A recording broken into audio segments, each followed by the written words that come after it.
Beleza, meus queridos? Abram as Bíblias de vocês lá no Evangelho de Mateus, capítulo 14, do verso 22 até o verso 33. Enquanto isso, eu vou mandando para mais gente aqui, que agora o meu setor de multimídia, saber a Áurea, ela me ensinou, né? Então eu vou agora, enquanto eu procuro aí, eu vou pegar o link aqui, né? Vou pegar o link aqui e mandar para mais gente assistir o culto. Mateus, capítulo 14, do 22 ao 33. Vamos ver todos encontrarem e a gente procura. Mandei para agora, mandei para a Regina também, mandei para o meu tio Isaías, né? Tio aqui, beleza? Vamos ler o texto? O texto diz assim, acompanha comigo, por favor, a gente vai extrair algumas coisinhas desse texto aqui. O Evangelho de nosso Senhor Jesus Cristo, segundo Mateus, nos diz assim, nesse primeiro domingo de Advento: logo a seguir, compeliu Jesus os discípulos a embarcar e passar adiante dele para o outro lado, enquanto ele despedia as multidões. E despedidas as multidões, subiu ao monte a fim de orar sozinho. Em caindo a tarde, lá estava ele, solito. Entretanto, o barco já estava longe, a muitos e muitos estádios, a muitos metros da terra, açoitado pelas ondas, porque o vento era contrário. Na quarta vigília da noite, foi Jesus ter com eles, andando por sobre o mar. E os discípulos, ao verem-no andando sobre as águas, ficaram aterrados e exclamaram: é um fantasma! E tomados de medo, gritaram. Mas Jesus imediatamente lhes disse: tenham bom ânimo, sou eu, não temam. Respondeu-lhe Pedro, disse: se és Senhor, manda-me ir ter contigo por sobre as águas.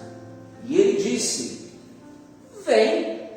E Pedro, descendo do barco, andou por sobre as águas e foi ter com Jesus. Reparando, porém, na força do vento, teve medo. E começando a submergir, gritou: salva-me, Senhor! E prontamente Jesus, estendendo a mão, tomou e lhe disse: homem de pequena fé, por que duvidaste? Subindo ambos para o barco, cessou o vento, e os que estavam no barco adoraram, dizendo: verdadeiramente és filho de Deus. Palavra da salvação. Amém. Senta um pouquinho que eu quero conversar contigo sobre esse texto. Olha só, deixa eu botar algumas coisas aqui básicas assim. Tenho bom ânimo, sou eu, não tem mais. Se és tu, Senhor, manda-me ter contigo por sobre as águas.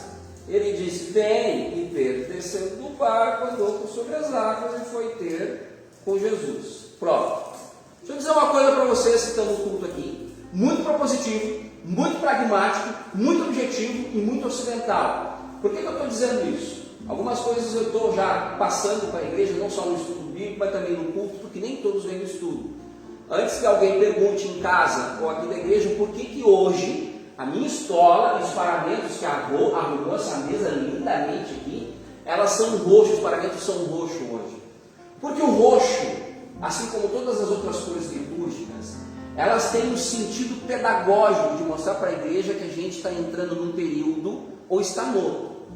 Alguém perguntou para mim, não estou lembrado antes do culto, por que predominantemente é verde? Aliás, eu falei para a Rô, hoje a Rô também concorda, a cor que eu acho mais linda é o roxo.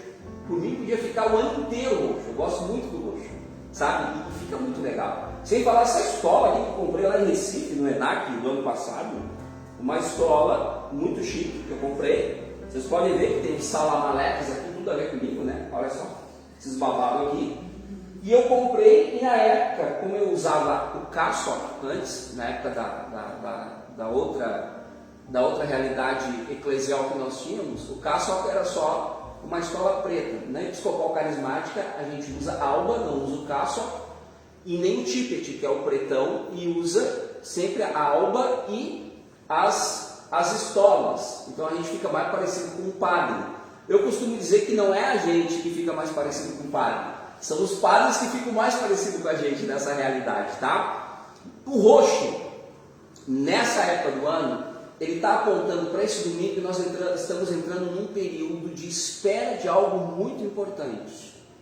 E o que é? Nos próximos 4 domingos, nós vamos usar a cor roxa, porque a cada domingo que passa, 4º domingo, 3º domingo, 2º domingo, 1º domingo, o que vem? Vem o Natal, que é exatamente o dia em que nós comemoramos o nascimento da pessoa do Senhor Jesus Cristo.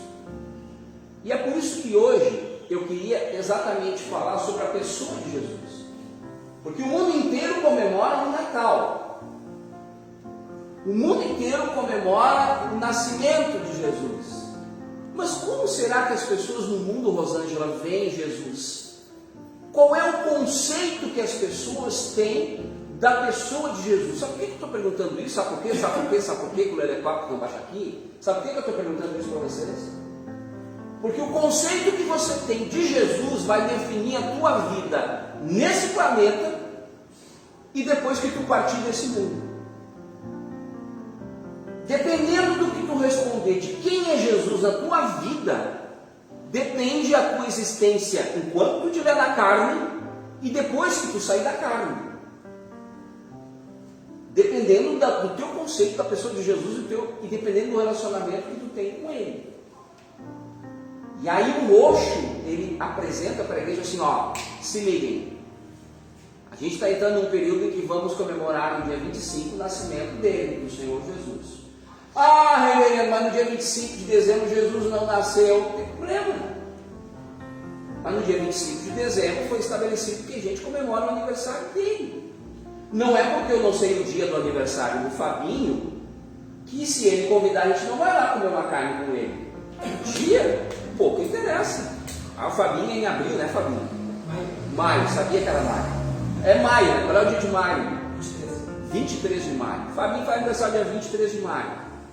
Quem é que nunca fez assim, ó, o aniversário cai no meio da semana, mas tu convida a galera para ir na tua casa no sábado ou no domingo? Pouco importa para eles o dia.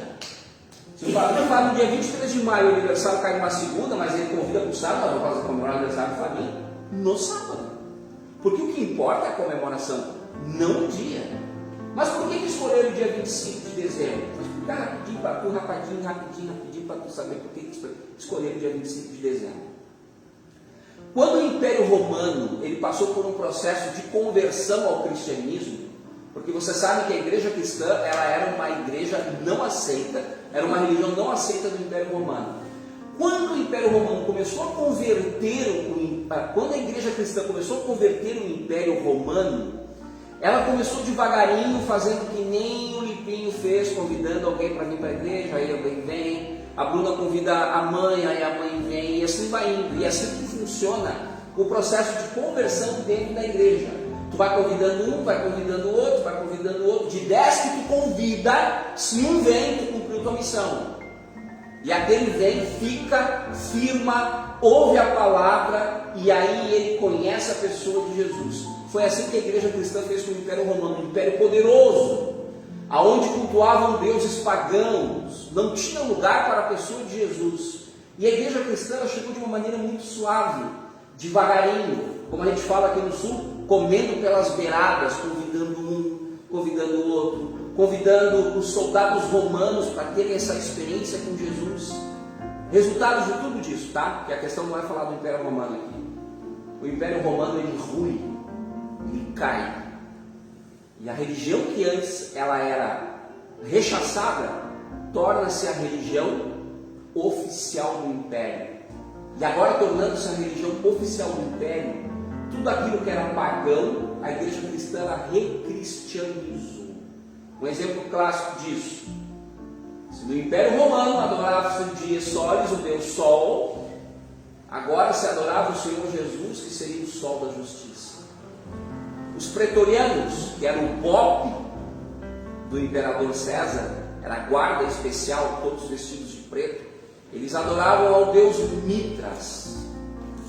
E o dia de nascimento de mitras era exatamente no dia 25 de dezembro.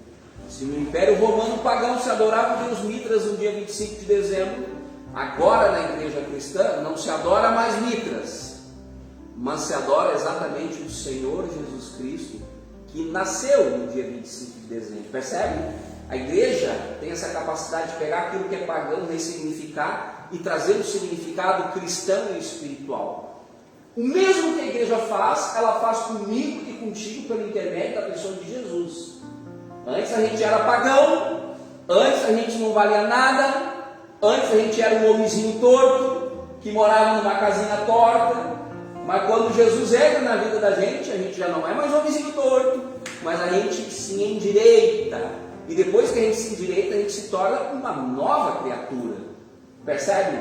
Mas isso perpassa por um filtro, e esse filtro é exatamente o que de fato a pessoa de Jesus é para cada um de nós.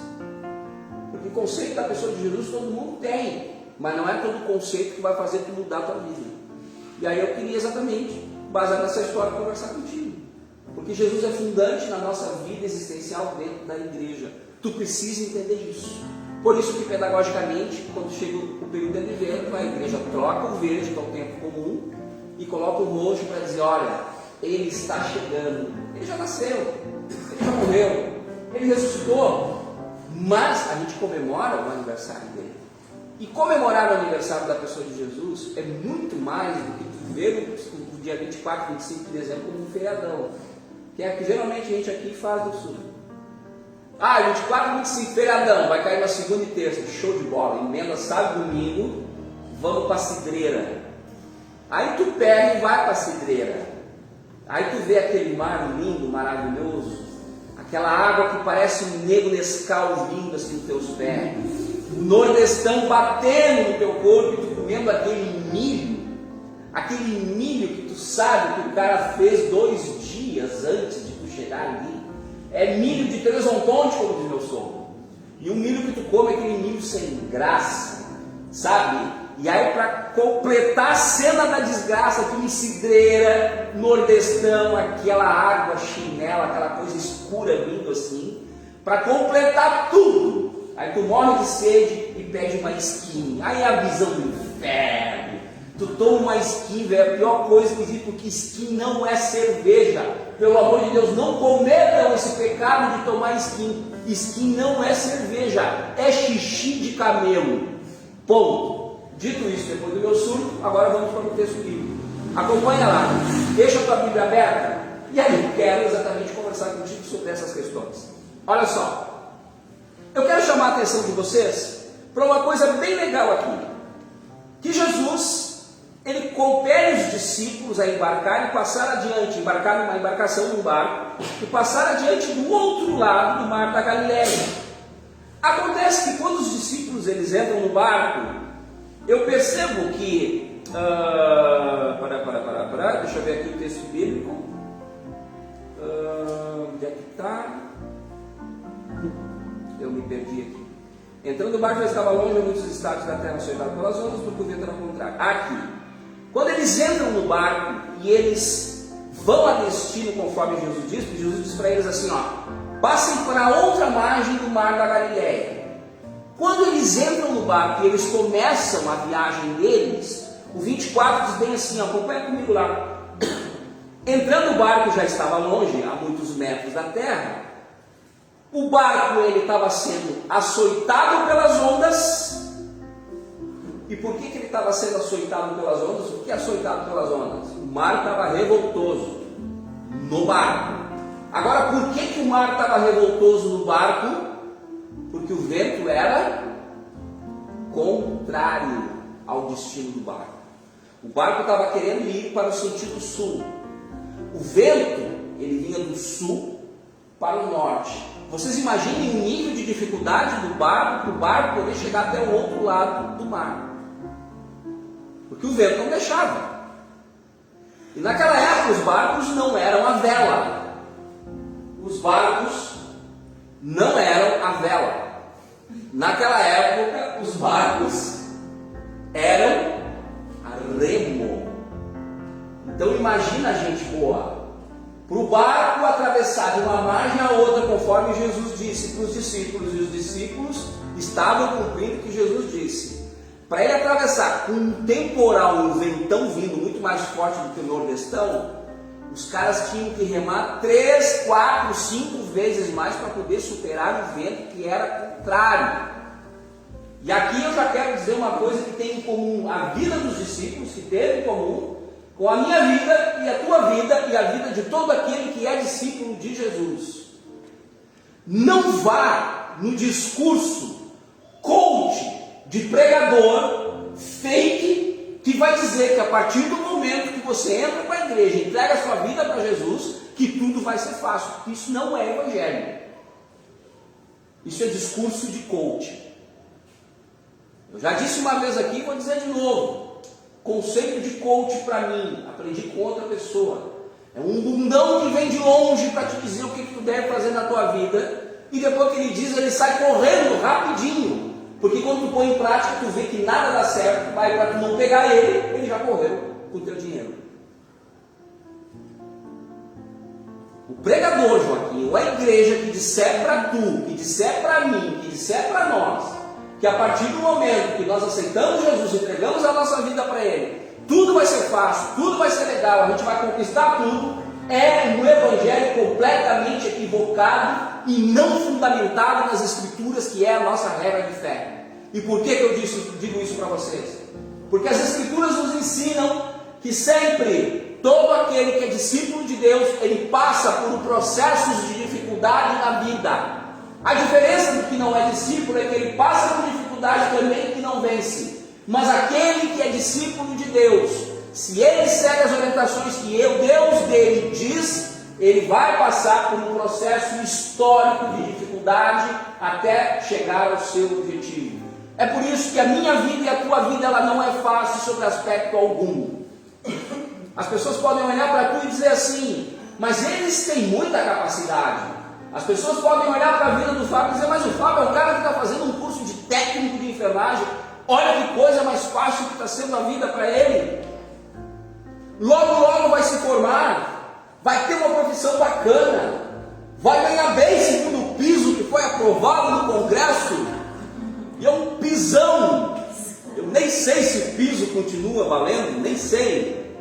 Mas não continua. Mas então vai trabalhar em 4 hospitais, vai ganhar 4 salários. E a Lia que está me assistindo doente em casa agora vai, Lia, prepara um envelope de dízimo para o Fabinho. Assim como a Lia preparou o envelope de dízimo para a Ana. Porque a Ana, quando ganhou o primeiro salário dela, ela veio com o envelope de dízimo. Era um envelope do tamanho dessa porta, gente boa. Oh, glória! Aquele envelope veio num carrinho de manga, ela largou o envelope aqui.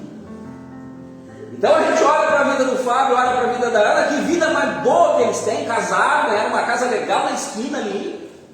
Não paga nem passagem para vir para a igreja, só atravessar a rua, e atravessa a rua. Que vida boa que o Fabinho e a Ana têm. Mas isso a gente fala olhando superficialmente.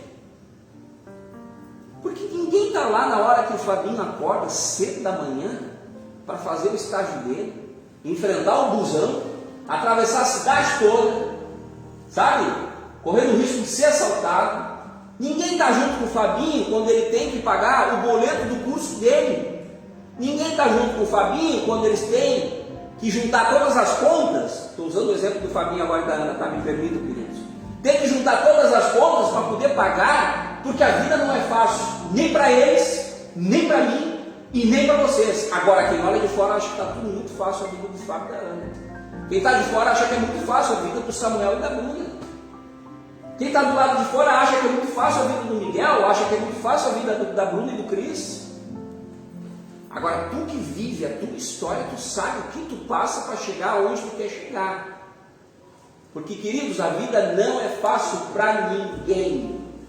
A essas alturas tu vai estar perguntando para mim assim, tudo bem, reverendo? Tu está dizendo que a vida não é fácil, eu consigo detectar que a vida não é fácil.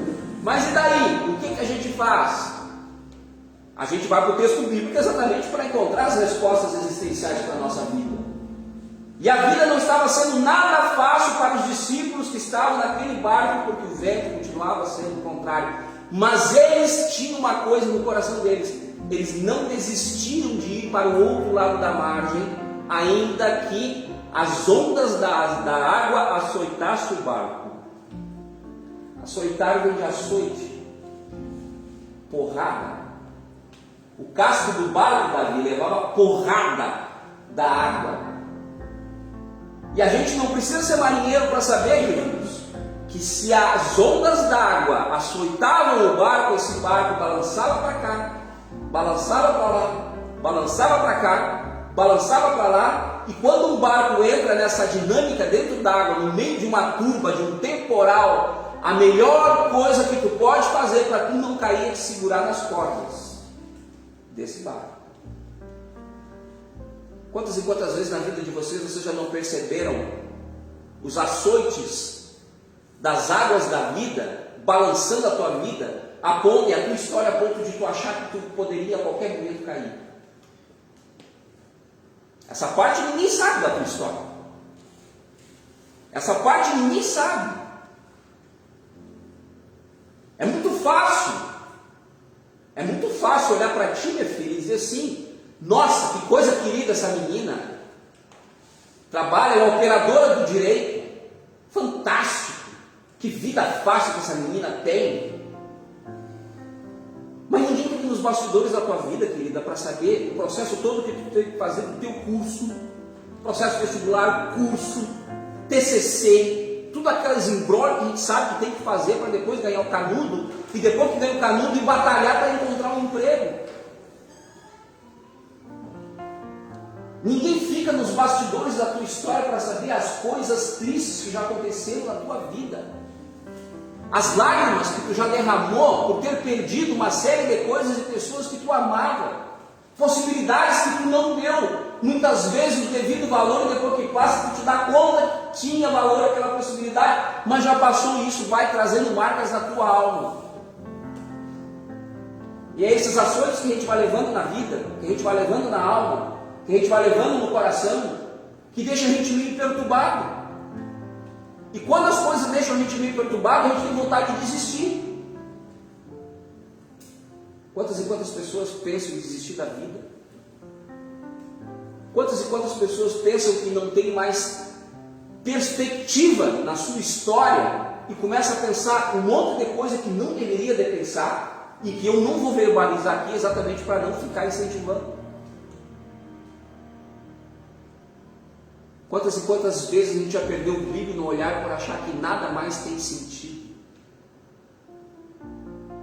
Conversando com alguns amigos meus de um outro grupo de estudo que eu participo, a gente está muito apavorado porque muitos estão abandonando esse grupo de estudo.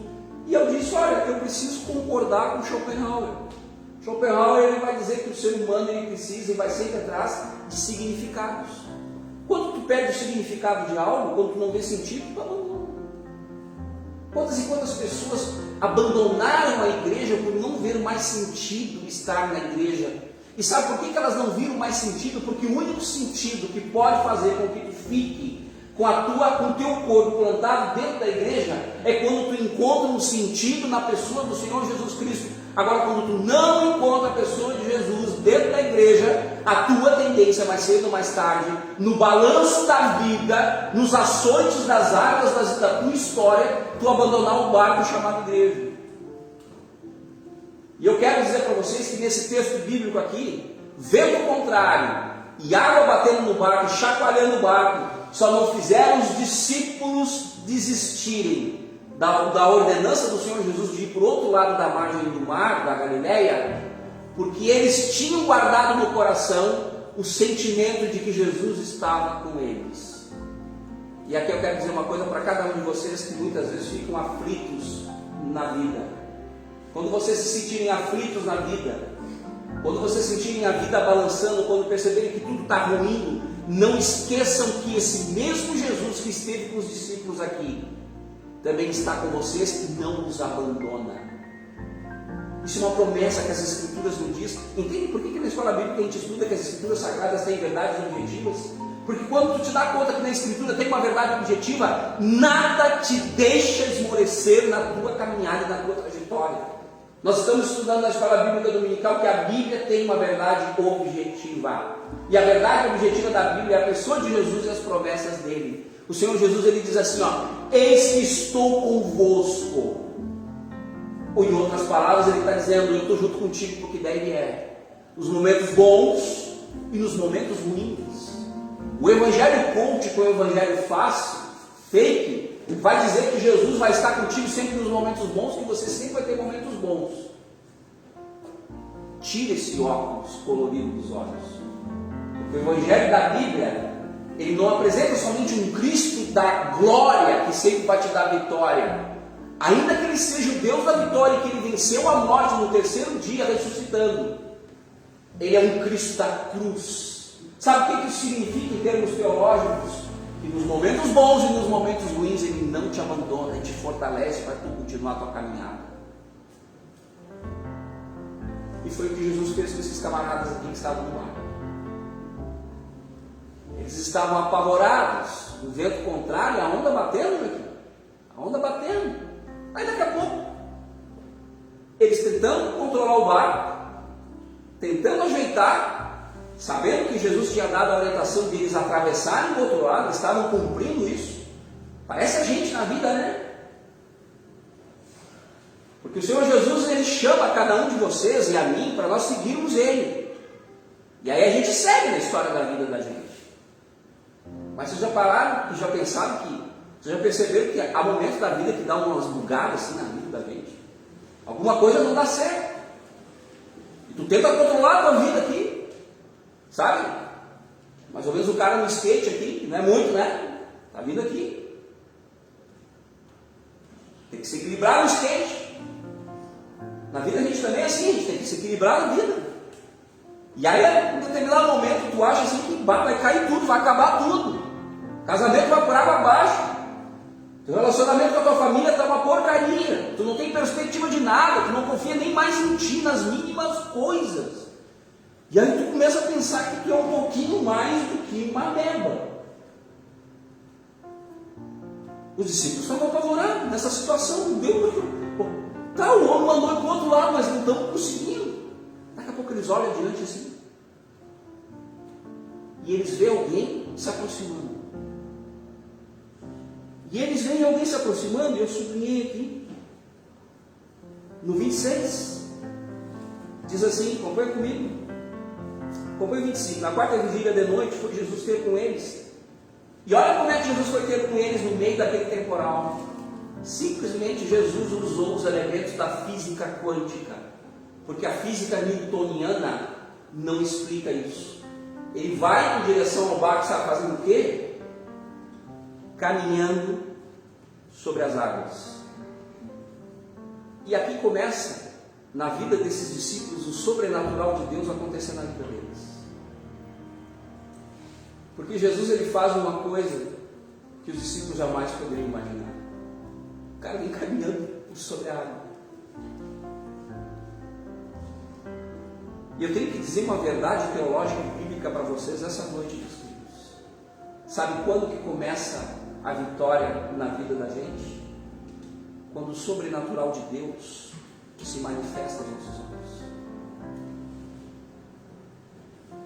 Nós temos carência de ter o sobrenatural de Deus na nossa vida. Por favor, eu não estou falando de suíços de caroço. Eu não estou falando de paralíticos andarem.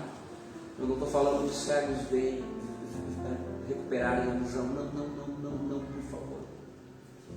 Eu estou falando de um milagre maior que eu e você precisamos da nossa vida. Porque o maior milagre que pode acontecer na tua vida e na minha vida não é a cura de enfermidades, mas é sim o grande milagre de transformação pelo Espírito do nosso caráter e da nossa alma. O maior milagre e sobrenatural que pode acontecer na minha e na tua vida é nós nos entregarmos por completo à pessoa de Jesus e aceitarmos o senhorio dele na nossa vida. Sabe por que eu digo que é milagre? Porque é muito difícil a gente se entregar para a pessoa de Jesus. A gente é teimoso. A gente se entrega mais para as nossas opiniões preconcebidas, não para aquilo que o Senhor Jesus estabelece para nós.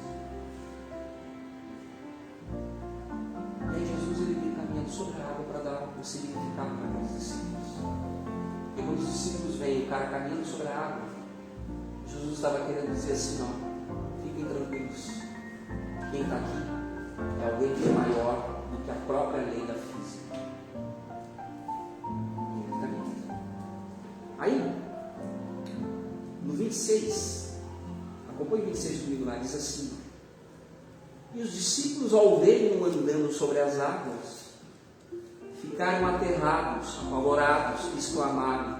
Olha o que eles disseram. Eles já tinham conhecimento de uma coisa que algumas igrejas negam, tá? Que são espíritos. Olha o que eles disseram que Jesus era. É um fantasma. E tomados de medo, porque era um fantasma, eles gritaram. Agora que o bicho pega para nós. Porque naquele momento, Felipe, os discípulos gritaram apavorados, porque olhando aquele homem caminhando sobre as águas, de repente alguém dissesse a Jesus, disse, não, é um fantasma, ele não é nem Jesus, ele é fantasma. E se ele é fantasma, ele não vai resolver o problema da gente, ele vem para agravar. E o conceito que eles tinham de Jesus naquele momento era que ele era um fantasma, por isso que eles gritaram apavorados. Sabe o que a gente aprende com isso? Que dependendo do conceito equivocado que a gente tem da pessoa de Jesus e das coisas, isso só piora a vida da gente. Isso é claro, está claríssimo. Muitas e muitas vezes eu me peguei com alguns conceitos equivocados na vida que me fizeram eu me ferrar. Totalmente. Vou dar um exemplo clássico para vocês. Da minha vida, vou contar uma fofoca. Vou contar uma história, Bruno. Para todos vocês e para você que está me ouvindo, me assistindo no Facebook. Aumenta o volume que agora eu vou te contar uma história. O meu cabelo começou a cair quando eu tinha 17 anos. Velho, tu pensa, o cara da idade do Gabriel assim. Eu não era bonito igual o Gabriel. Eu já era feinho, eu não era bonito. O Gabriel é bonitão, cara. O Gabriel é bonitão, porque eu já era feio, cara, com 17 anos. E aí, para corroborar, o meu cabelo começa a cair, que eu tomava banho e fazia assim, puxava o meu cabelo, para eu ficar careca. E de fato, Miguel, eu fiquei careca. Com 18 anos, 19 anos eu fui para o exército. Cara, a pior coisa foi ter ido para o exército, porque eu ainda não estava careca, mas os caras raparam aqui, sabe? Aquela coisa de pegar um abacate, cortar no meio, tirar o miolo do abacate, bota na tua cabeça assim, passa a máquina tudo aqui assim. É assim que eles fazem. E quando eu fiz o corte de mim, eu me olhei no espelho e falei, meu Deus do céu. No entradão aqui, sabe? No entradão aqui. Senhor Jesus Cristo, vai ficar careca. E aí, com 21 anos, quando eu entrei para brigar, na boa, a minha cabeça estava igual um hotel. Sabe como é que é? Entrada, saída e cama redonda.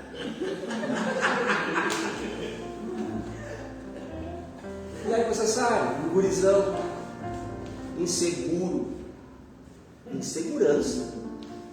A primeira coisa, Bruna, que eu pensava, acabou, não sou mais um, acabou mesmo. Quem é que vai me querer? Eu sou feio, entendeu? Eu não era gordinho assim, eu era seco, fraco.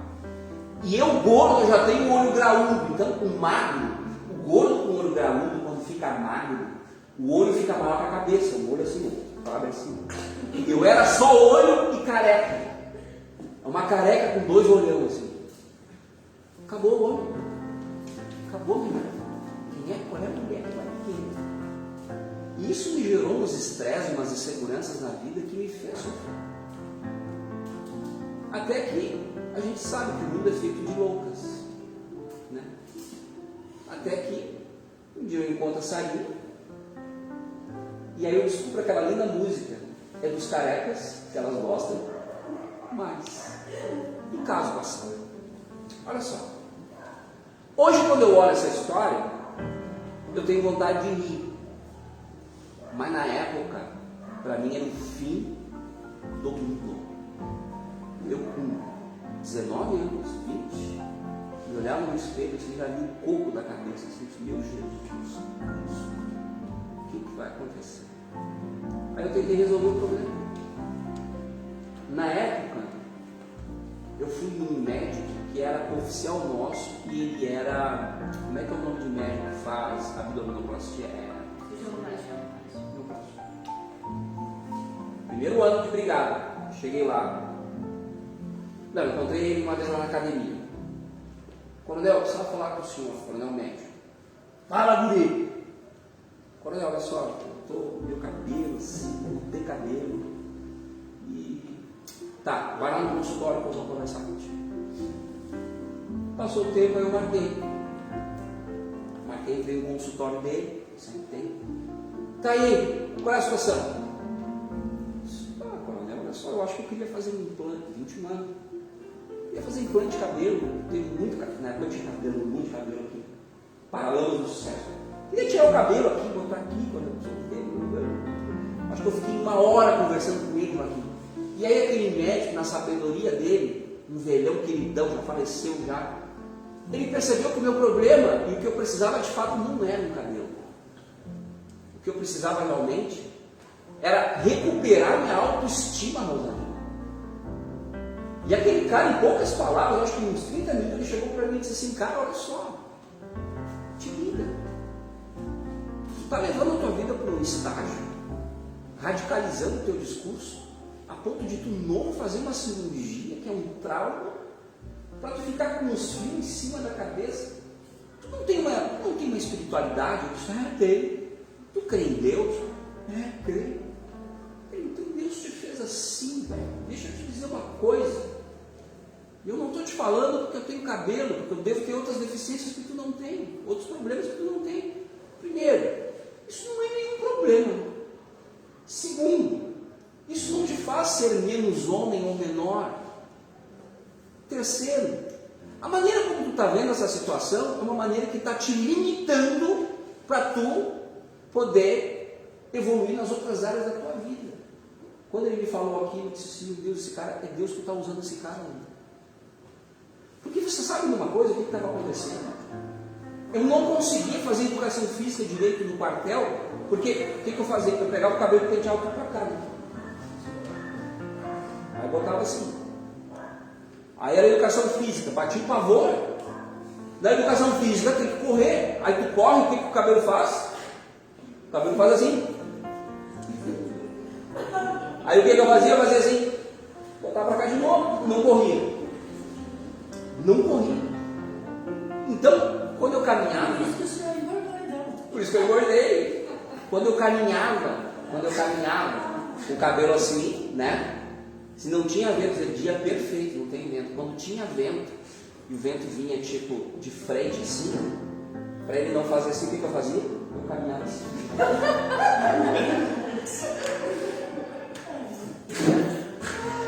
Acredita nisso? Que a gente não paga para pregar, né? Mas essa história é verdade. A insegurança era tão grande que eu não conseguia nem sequer. Eu era inibido em chegar em uma menina para namorar. Porque a primeira coisa. Quer ver uma coisa que eu estava afim de uma menina. Aí eu chegava perto da menina assim, dizia: oi. Se ela fizesse assim, ó, olha os meus olhos, tá? Se ela fizesse assim, ó, oi, e olhasse para cima, para minha cabeça, deu, acabou. Oi, tudo bom? Você estava com vai me entender. Hoje eu me dou conta que era uma grande bobagem. Uma grande bobagem. Agora, onde é que eu quero chegar com essa historieta para vocês? Exatamente aqui. Tome cuidado com aquilo que você acha que é um grande problema na tua vida. Porque o nosso Pai que está no céu e sabe de tudo, Miguel, ele olha e diz assim: é uma grande bobagem. Os teus conceitos estão equivocados, meu filho. Os teus conceitos estão equivocados, minha filha. Tudo isso que você está passando, uma turbulência, mas tu é maior do que isso. Tu tem um potencial muito maior do que isso enquanto tu estiver ligado a mim, que sou teu Pai no céu. E sabe por que eu estou dizendo potencial? Porque eu me fundamento na Escritura quando eu digo, cara. Quer ver? Os caras apavorados dizendo que era um fantasma. Acompanha lá comigo agora no 27. Mas Jesus imediatamente lhes disse: tenham um bom ânimo, sou eu, não fiquem com medo. Aí, o que o Pedro disse para ele? Ó, Jesus, se é tu, Senhor, então manda eu ter ido contigo por sobre as águas.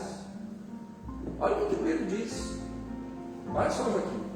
Jesus, se é tu que está em cima da água, até agora ela está apavorada aqui, achando que não era tu, que era um fantasma. Mas pela tua voz a gente está vendo que é tu. Então, se é tu mesmo, se é tu, me faz caminhar nas águas, sobre as águas que nem tu. Sabe o que Jesus diz? Jesus diz assim: não, Pedro, só eu posso, tu não. Jesus diz assim: ó, tu quer? Tu quer? Então faz assim, bota o pezinho para fora do barco e vem atrás. E a história conta que não somente Jesus, que é Deus, caminhava sobre as águas, mas agora a criatura que ele criou, o Pedro, também caminha sobre as águas e vai até a pessoa de Jesus. Sabe o que isso está querendo dizer para mim, para ti, essa noite? Quando nós estamos, Rosângela, com os olhos fitos na pessoa de Jesus, a gente pode ir muito na vida. Quando nós estamos ligados na pessoa do Senhor Jesus, aquilo que muitas vezes não acreditamos em nós, que são as potencialidades que Deus coloca em nós, essas potencialidades são hiperdimensionadas a ponto de você fazer coisas que os outros não podem fazer.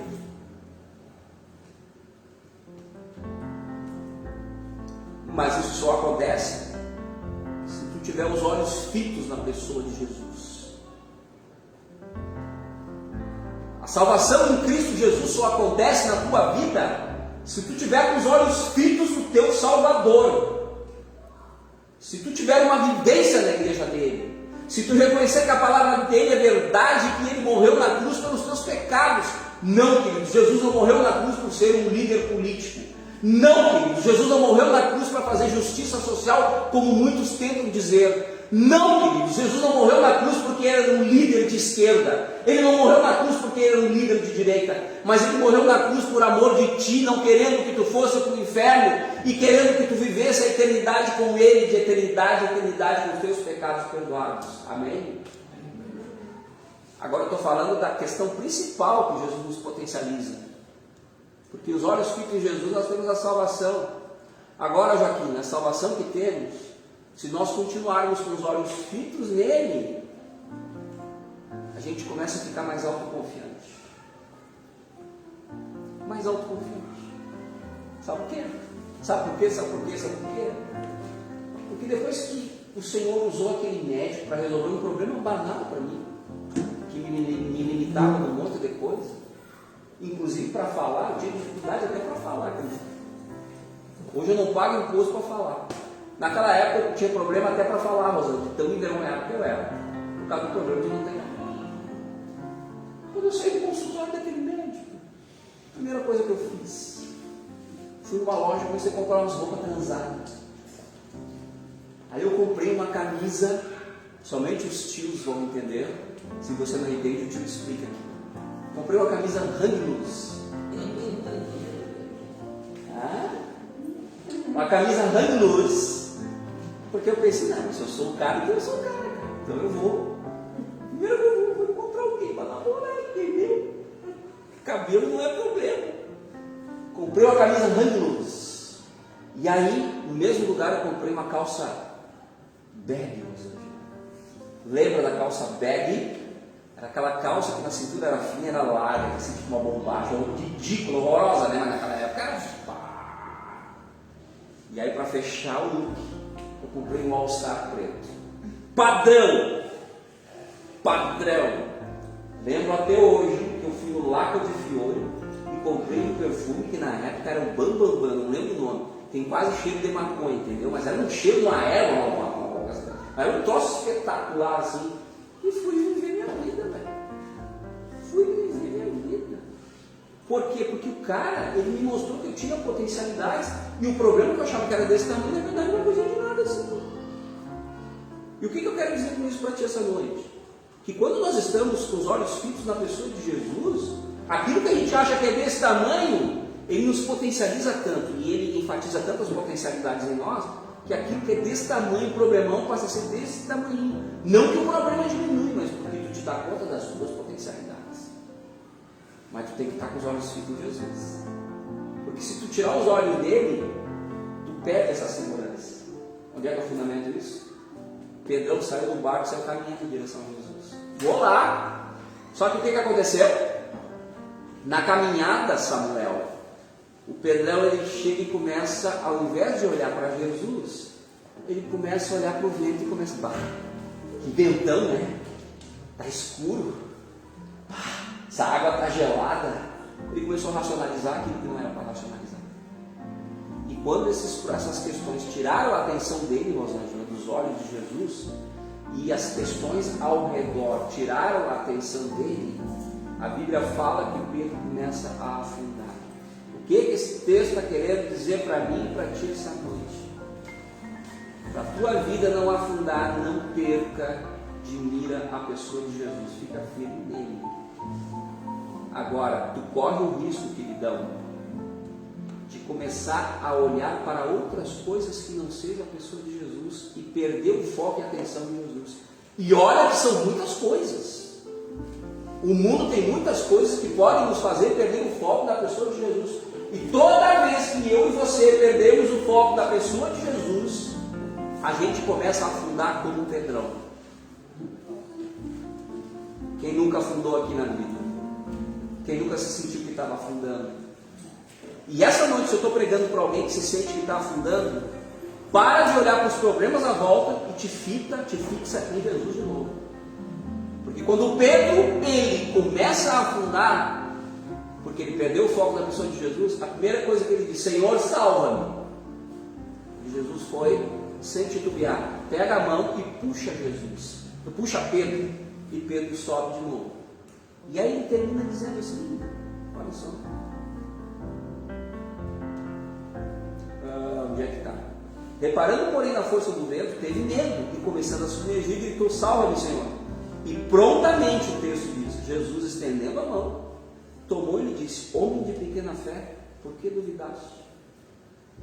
A maioria dos problemas que nós enfrentamos na vida, queridos, é porque nós temos dúvidas com relação à pessoa de Jesus. Você não pode ter dúvida com relação à pessoa de Jesus. Jesus Cristo, ele não é um ser espiritual. Jesus Cristo, ele não é um anjo. Jesus Cristo, ele não é um filósofo. Jesus Cristo, ele não é um sociólogo. Jesus Cristo, ele não é um líder político. Jesus Cristo é Deus encarnado na terra, que morre na cruz.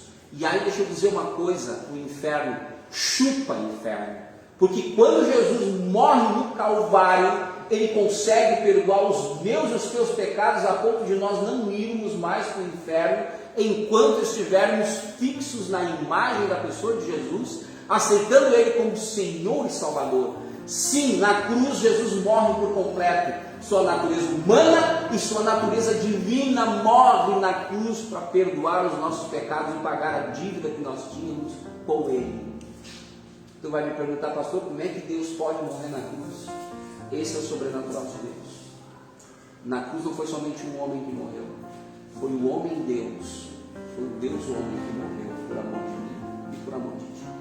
E eu quero terminar o texto, Fábio, o sermão, exatamente no último versículo, dizendo assim, diz assim: subindo ambos para o barco, cessou o vento. Ele salva Pedro, sobe para o barco e o vento para. E os que estavam no barco o adoraram, dizendo: verdadeiramente, esse homem é filho de Deus. Amados, o meu desejo e a minha oração para cada um de vocês é que vocês possam ter a experiência com esse Jesus que é Deus. E assim como os discípulos o adoraram quando ele fez cessar o vento e salvar Pedro, que nós possamos ser verdadeiros adoradores do nosso Criador Deus. Em nome de Jesus. Amém. Amém.